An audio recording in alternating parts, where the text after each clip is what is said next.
Interventor no Distrito Federal diz que profissionais atuaram na quebradeira de Brasília no último dia 8. Procuradoria-Geral da República apresenta denúncia contra 39 pessoas que invadiram prédios públicos. Procon de São Paulo pede esclarecimentos às lojas americanas sobre como fica a situação dos consumidores. Estudante é acusada de dar golpe de quase R$ 1 milhão em festa de formatura da USP. Brasil tem quase 4 milhões de pessoas morando em áreas de risco. Possibilidade de recessão este ano é foco do Fórum Econômico de Davos, que começou hoje na Suíça. Depois de 30 anos, polícia consegue prender o mafioso mais procurado da Itália. E cientistas britânicos descobrem por que o chocolate é tão irresistível para algumas pessoas. Agora no Jornal das 22.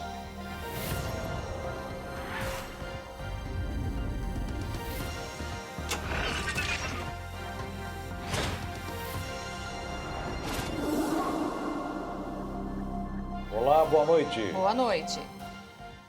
O interventor na Segurança Pública do Distrito Federal, Ricardo Capelli, disse hoje que profissionais com técnicas em combate participaram dos atos de vandalismo do último dia 8 nos prédios públicos. E a grande expectativa agora é para o depoimento do ex-ministro da Justiça e ex-secretário de Segurança do Distrito Federal, Anderson Torres. O depoimento de Anderson Torres será acolhido ao longo desta semana.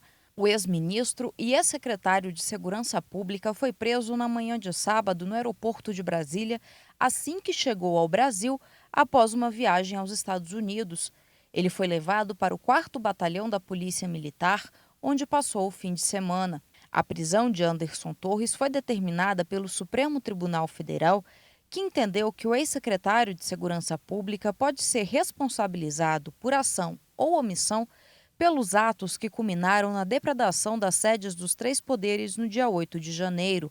E a Justiça tornou réus os 3 acusados de tentarem explodir um caminhão de combustível perto do aeroporto de Brasília na véspera do Natal. A perícia da Polícia Civil apontou que os homens tentaram explodir o veículo, mas um erro na ligação entre a bomba e o detonador impediu a explosão. Nesta segunda-feira, a governadora interina em exercício do Distrito Federal, Celina Leão, visitou o batalhão da Polícia Militar localizado na região central de Brasília, responsável pela segurança da área dos 3 poderes.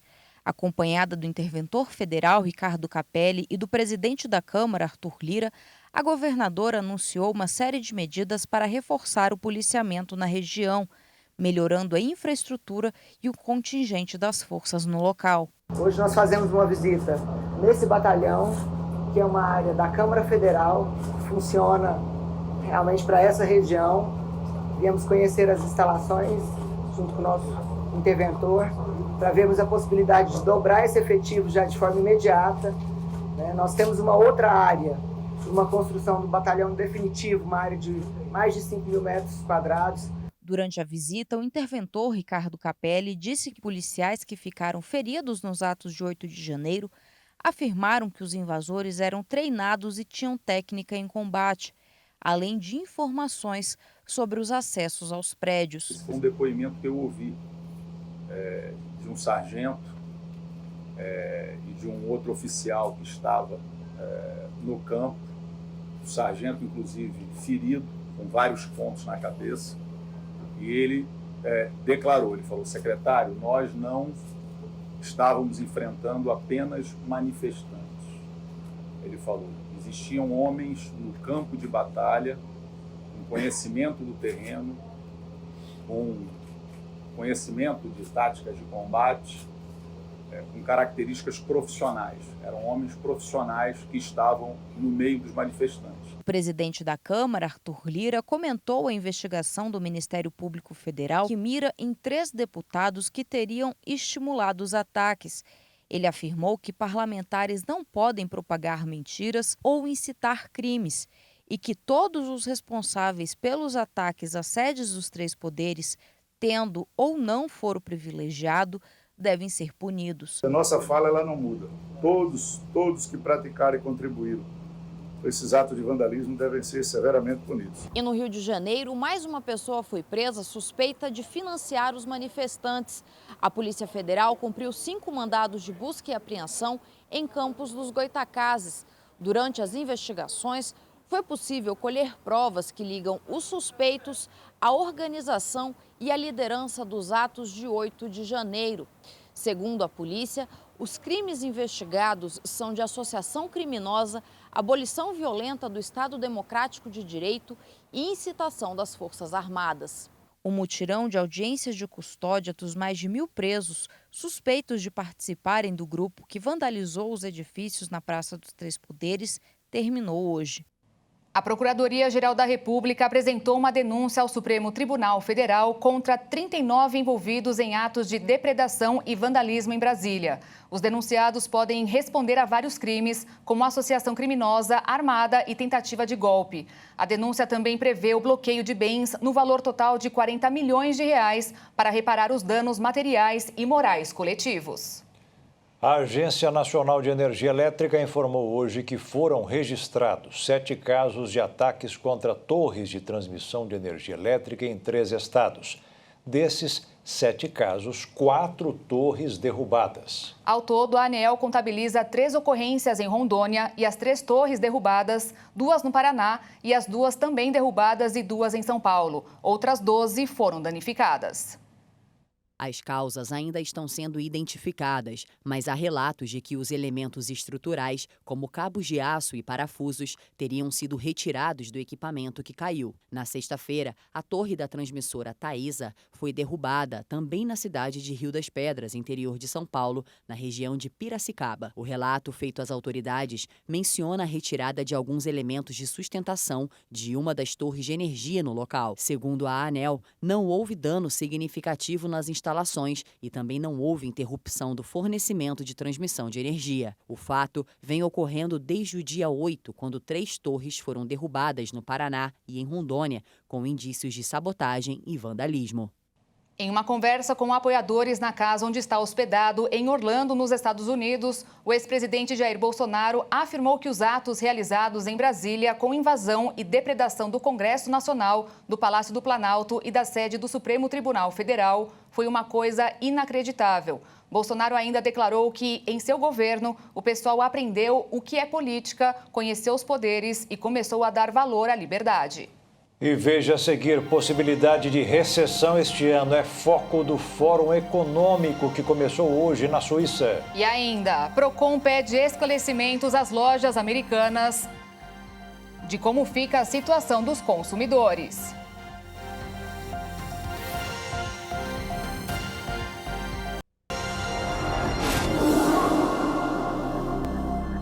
A Americanas anunciou nesta segunda-feira a escolha de João Guerra Duarte como diretor-presidente interino da companhia.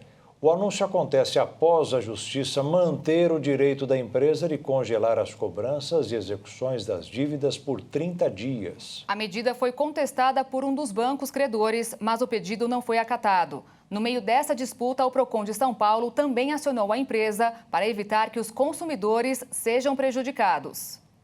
E essa decisão em favor das Americanas foi proferida na última sexta-feira pela 4ª Vara Empresarial do Rio de Janeiro. De acordo com a decisão, as Americanas ganharam um prazo de congelamento na cobrança e na execução das dívidas. O prazo é de 30 dias e nesse período a empresa vai decidir se optará ou não pela recuperação judicial. Alguns credores não gostaram da medida, principalmente o banco BTG Pactual. O banco, inclusive, entrou com um pedido de contestação na Justiça, que foi negado. A alegação do BTG é que houve má-fé na administração das Americanas e que a decisão é ilegal. No meio dessa disputa, o Procon de São Paulo também acionou as Americanas. O órgão quer saber se esse problema pode afetar os consumidores. O Procon lembrou que no ano passado foram registradas 9.500 reclamações contra as Americanas e vai apurar se essas reclamações têm ligação ou não com esse rombo de 20 bilhões de reais.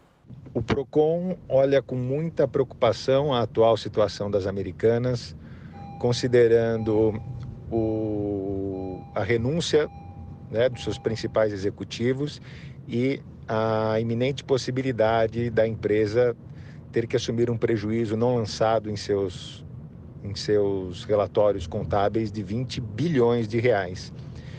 Isto porque podem ter reflexos na área do consumidor, principalmente com relação aos compromissos já assumidos com os consumidores, com relação à compra e venda de produtos, entre outros direitos, como direitos de garantia, trocas, devoluções, e aí, por conseguinte. Então, o PROCON notifica a empresa para que ela apresente esses esclarecimentos, para que possamos entender até que ponto, na perspectiva atual, os atuais dirigentes entendem que os consumidores possam ser prejudicados. Com esses esclarecimentos, nós avaliaremos novas medidas e a possibilidade de um convite dos dirigentes comparecerem ao PROCON para melhor elucidar os fatos. Em dia de liquidez reduzida nos mercados globais por conta do feriado de aniversário de Martin Luther King Jr. nos Estados Unidos e também da repercussão sobre a quinta alta consecutiva nas projeções para a inflação de 2023, no Boletim Focus, o dólar fechou em alta nesta segunda-feira, de 0,80%, cotado em R$ 5,14 na venda. E a Bolsa de Valores fechou em queda de 1,54% aos 109.212 pontos. O ministro da Educação, Camilo Santana, anunciou hoje um reajuste de quase 15% no piso salarial dos professores, que passará de R$ 3.845 para R$ 4.420. Segundo o MEC, a portaria que estabelece o novo piso vai ser publicada ainda nesta semana no Diário Oficial da União. Após 2 anos de paralisação presencial por conta da pandemia, começou nesta segunda-feira o Fórum Econômico Mundial realizado em Davos, na Suíça. Entre os temas que deverão ser tratados estão a guerra, a pandemia e, principalmente, o abismo entre os ricos e os pobres, que se estende com o passar dos anos. Desde a última realização presencial em 2019, muitos chefes de estados estarão presentes durante as reuniões que ocorrerão durante essa semana. Um dos assuntos que será tratado é a iminência de uma recessão global, na qual o mundo está prestes a sofrer, podendo ocorrer neste ano que acabou de começar. Segundo uma pesquisa feita pelo Fórum de Davos, 2/3 dos entrevistados acreditam que isso irá acontecer. As motivações seriam a inflação alta, dívidas elevadas e ambiente geopolítico de alta fragmentação.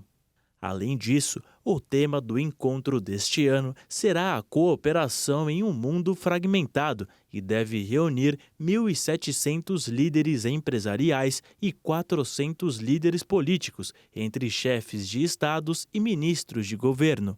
Essa cooperação, que será tratada no encontro, fala muito sobre o avanço quase que exponencial da desigualdade econômica e social em todo o mundo. A fundamentação será apresentada pela Oxfam, que avaliou que, enquanto dezenas de milhões de pessoas enfrentam a fome e aumentos inviáveis no custo de produtos básicos ao redor do mundo, os muito ricos ficaram imensamente mais ricos e os lucros das grandes empresas bateram recordes, gerando ainda mais a desigualdade. E o Brasil estará presente nos encontros. A comitiva nacional será composta pelo ministro da Fazenda, Fernando Haddad, e a ministra do Meio Ambiente e Mudança do Clima, Marina Silva.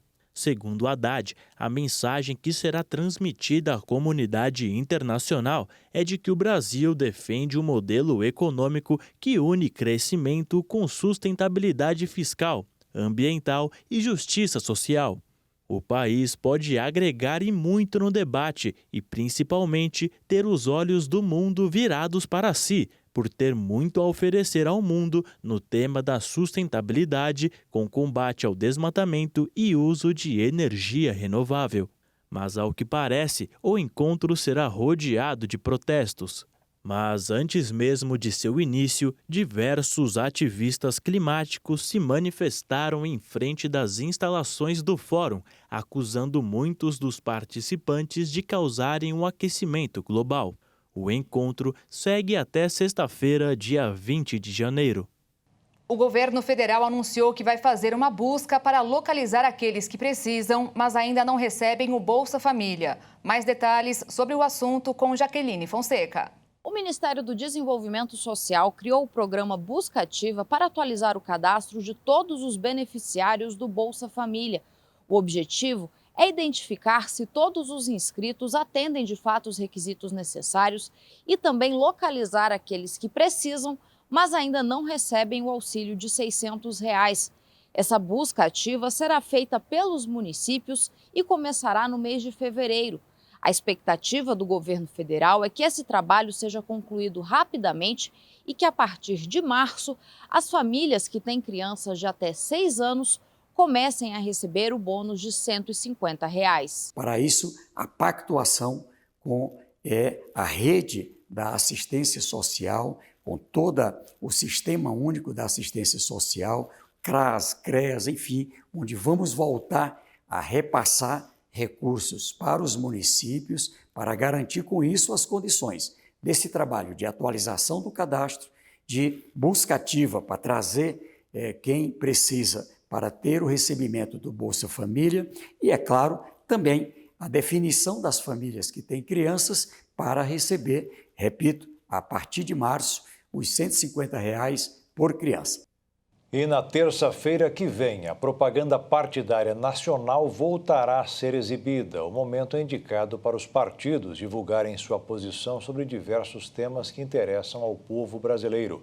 Transmitida às terças, quintas e aos sábados, a propaganda terá o PSDB o único partido a apresentar suas propostas. No mês de março, será a vez de PSOL e Republicanos. Um estudo realizado pelo Instituto de Pesquisa Econômica Aplicada, o IPEA, mostrou que apenas 23% dos entregadores e motoristas de aplicativos possuem cobertura pelo INSS.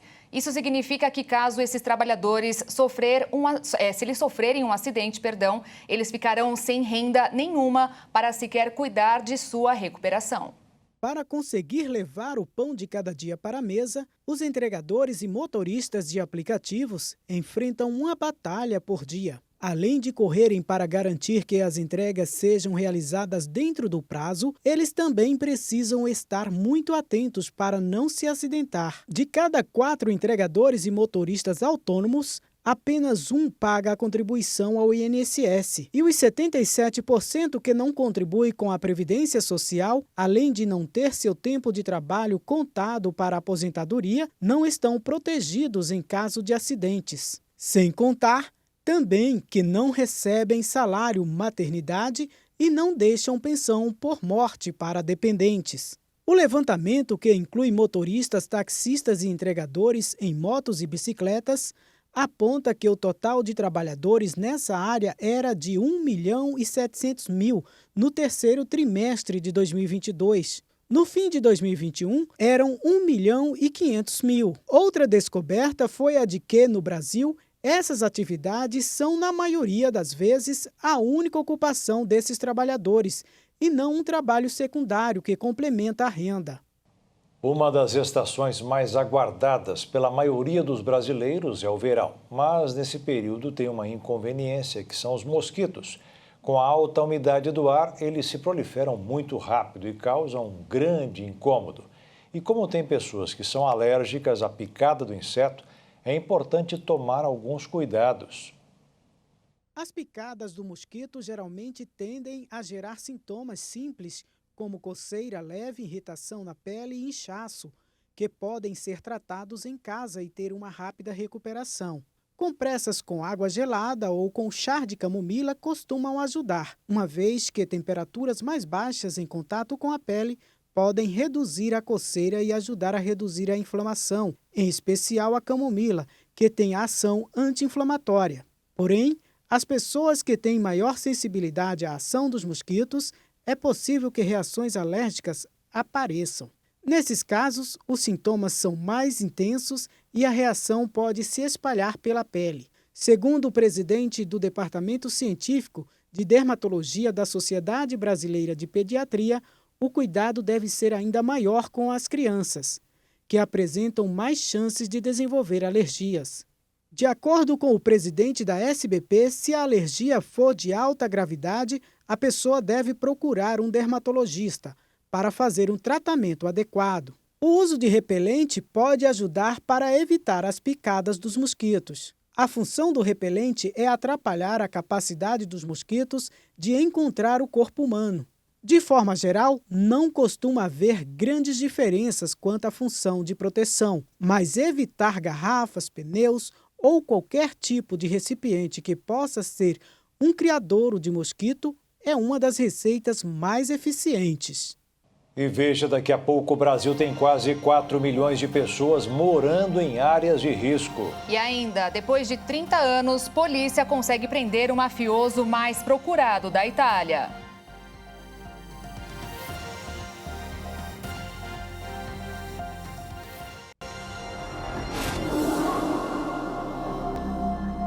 Equipes de busca encontraram a caixa preta do avião que caiu e deixou pelo menos 69 mortos no Nepal. Um passageiro a bordo da aeronave transmitiu a queda durante uma live nas redes sociais. O acidente trágico, considerado um dos piores da história do Nepal, foi transmitido ao vivo pelas redes sociais por um grupo de amigos indianos que fazia a viagem a turismo. No vídeo, um deles filma a paisagem pela janela enquanto brinca e faz piadas com seus companheiros. Os demais passageiros também parecem calmos e não há qualquer indício de alarme por parte da equipe de bordo. De repente, um ruído alto, gritos ao fundo e o celular cai. Foi aí que a tela é invadida por labaredas de fogo. O quarteto fazia o trajeto da capital Katmandu para Pokhara, segunda maior cidade do Nepal, uma das rotas turísticas mais populares do país. Pelo conteúdo do vídeo, parece que nenhum dos indivíduos a bordo tinha ideia de que o avião estava em risco durante a preparação para a aterrissagem. Um fato curioso é que um dos membros da tripulação, a copiloto Anju Katiwada, era viúva de um piloto de avião que morreu em outro acidente aéreo há 4 anos, também numa queda ocorrida minutos antes da aterrissagem. Agora, o governo do Nepal investiga o que motivou a queda da aeronave e deve apresentar um relatório em até 45 dias. Nesta segunda-feira, a caixa preta foi recuperada. Tanto o dispositivo que armazena os áudios da cabine do piloto, quanto o que registra dados sobre voo e a situação da aeronave foram encontrados. Segundo informações preliminares, os equipamentos estão em bom estado e passarão por análise. A Yeti Airlines, empresa dona do avião, cancelou todos os seus voos programados para esta segunda-feira após o acidente. Em nota, a Autoridade Civil de Aviação do Nepal afirmou que inspecionou todas as 19 aeronaves que operam no país e nenhuma apresentou problemas técnicos. Desde 1922, não acontecia um acidente aéreo com tantas vítimas no país. Na ocasião, um Airbus A300 caiu em uma encosta ao se aproximar de Katmandu, matando todas as 167 pessoas a bordo. Desde os anos 2000, pelo menos 309 pessoas morreram em quedas de avião ou helicóptero no Nepal. O país abriga 8 das 14 montanhas mais altas do mundo, incluindo o Everest, e o clima da região pode mudar rapidamente, criando um cenário perigoso para voos. As empresas aéreas do Nepal têm um histórico de sofrer com problemas de segurança.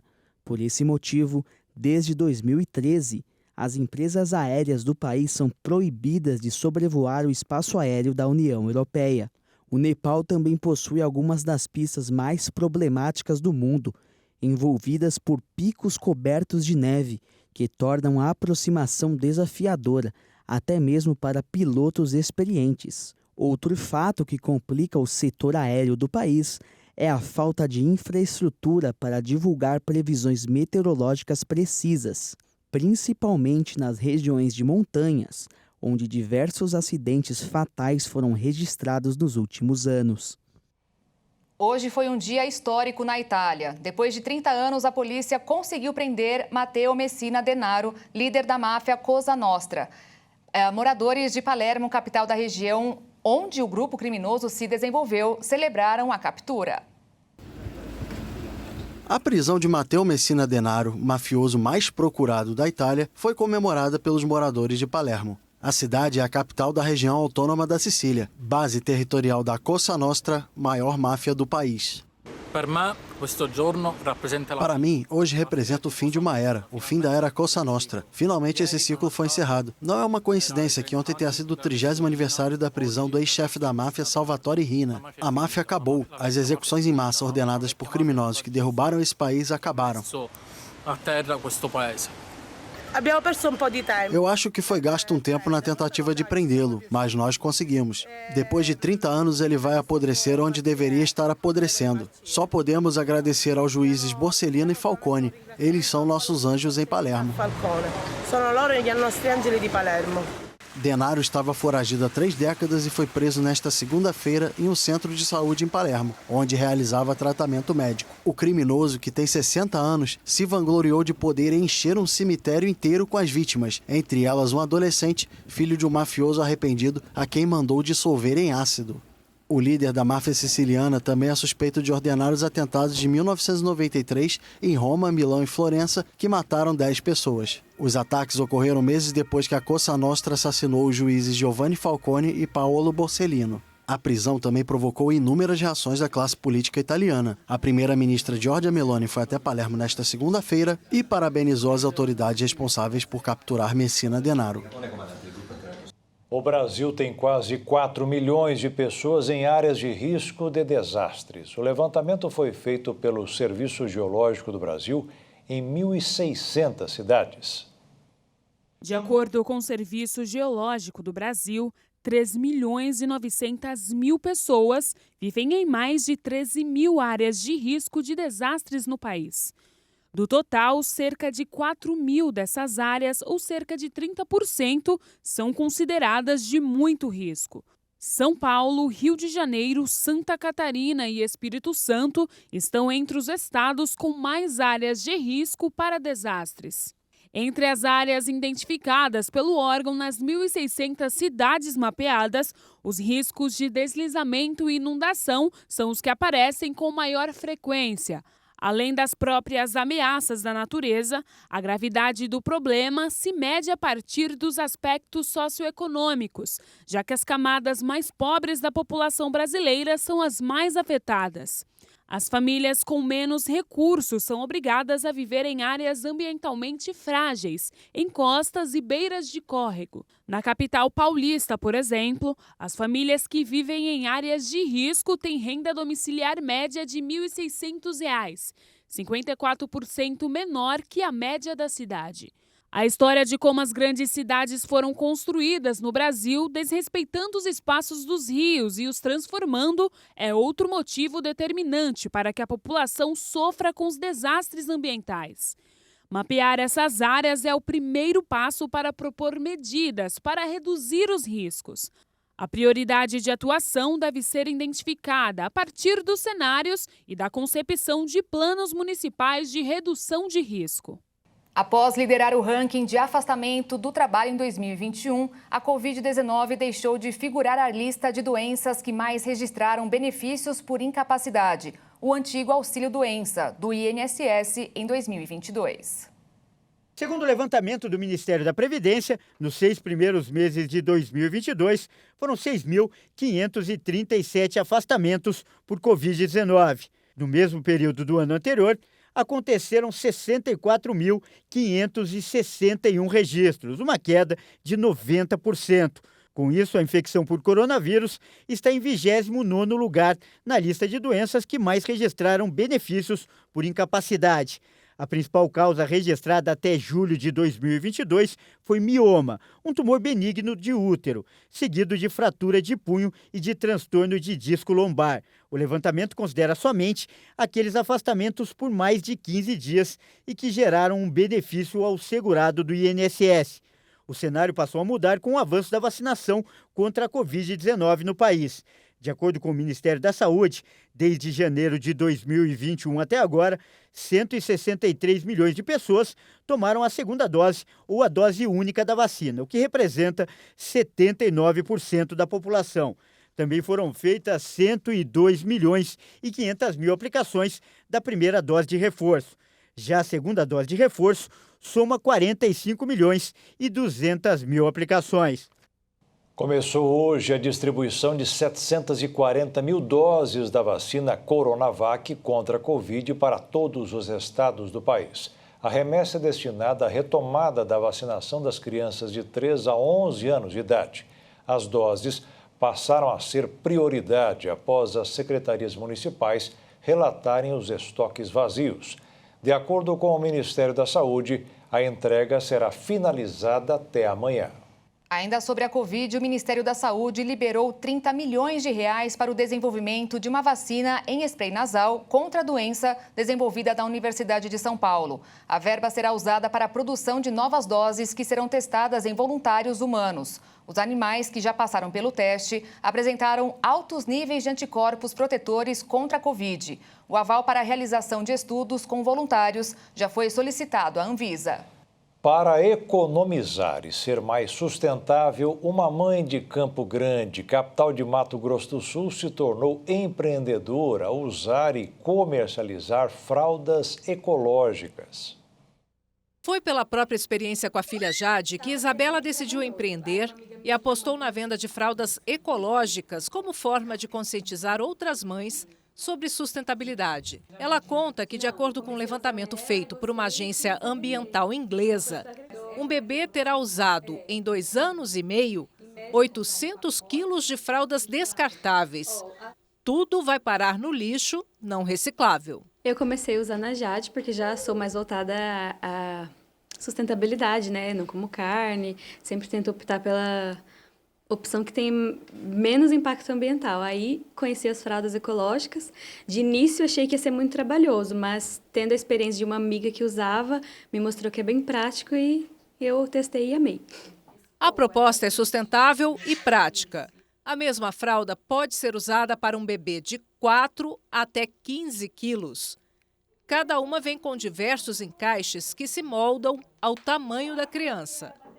Dentro tem esse absorvente, tudo feito com tecido apropriado e pronto para ser reutilizado. É o mesmo intervalo de tempo que você trocaria uma fralda descartável. Eu deixo a Jade de 3 a 4 horas, se ela tiver só feito xixi. Quando eu vou trocar, não tá aquela fralda encharcada. Aí só se faz cocô que eu troco antes, né? Além de evitar o descarte diário e contribuir com o meio ambiente, Isabela vive também com mais economia, pelo menos no quesito fralda. Quando eu fui fazer as contas para fazer essa opção, eu coloquei na ponta do lápis que gastaria R$ 5.500 de fralda descartável nos 2 anos da Jade. E o enxoval completo eu gastei R$ 1.200, então uma economia de R$ 4.300. Um enxoval ideal, segundo ela, é de 20 fraldas para usar sem a preocupação de ter que lavar todos os dias. E a seguir, governo facilita acesso à farmácia popular e ao programa Aborto Legal. E ainda, cientistas britânicos descobrem por que o chocolate é tão irresistível para algumas pessoas.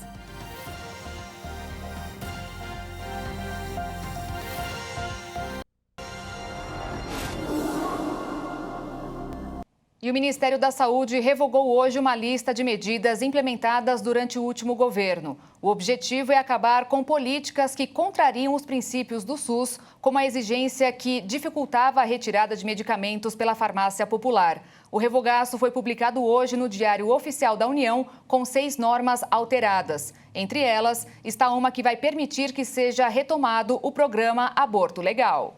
Na Ucrânia, a alegria, a imaginação e os sonhos dos mais jovens são ofuscados pela destruição. Mas para Eva, uma ginástica ucraniana de apenas 9 anos, o desejo de vencer uma Olimpíada fala ainda mais alto. Nos momentos de paz na capital Kiev, a jovem atleta retoma os treinos para recuperar o tempo perdido. A jovem atleta Eva tem apenas 9 anos.